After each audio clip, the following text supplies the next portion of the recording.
মধ্যপ্রাচ্যের উত্তেজনার মধ্যে সৌদি আরব যুক্তরাষ্ট্রের থার্ড ক্ষেপণাস্ত্র প্রতিরক্ষা ব্যবস্থা মোতায়েন করেছে।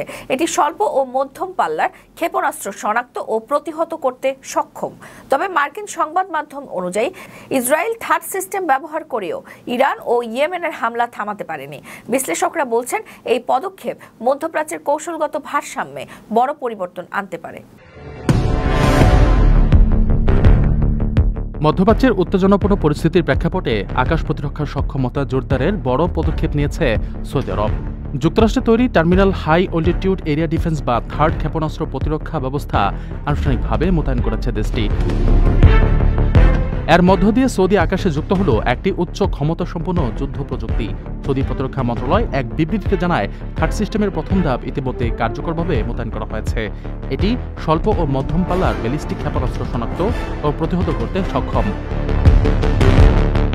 লক্ষ্য দেশের গুরুত্বপূর্ণ কৌশলগত অঞ্চলসমূহকে সুরক্ষা দেওয়া এবং আকাশ প্রতিরক্ষার নতুন মাত্রা তৈরি করা। তবে এই সিস্টেম ঘিরে রয়েছে বিতর্কও। মার্কিন সাময়িকী নিউজউইক জানায়, ইসরায়েল থার্ড ব্যবহার করেও ইরান ও ইয়েমেনের পাল্টা হামলা রুখতে অনেক সময় ব্যর্থ হয়েছিল। বিশ্লেষকরা মনে করছেন, ইরান ও ইয়েমেনের সঙ্গে চলমান নিরাপত্তা উত্তেজনার মাঝে এই পদক্ষেপ মধ্যপ্রাচ্যের কৌশলগত ভারসাম্য বড় পরিবর্তন আনতে পারে। প্রিয় প্রবাসী, আপনার নিরাপদ ভবিষ্যতের জন্য অর্ধেক দামে আজই ফ্ল্যাট বুকিং করুন। ঢাকায় প্রবাসী সিটি দিচ্ছে সীমিত সময়ের স্পেশাল অফার। জমি ও ফ্ল্যাট একসাথে। যোগাযোগ করুন স্ক্রিনে দেওয়া নাম্বারে।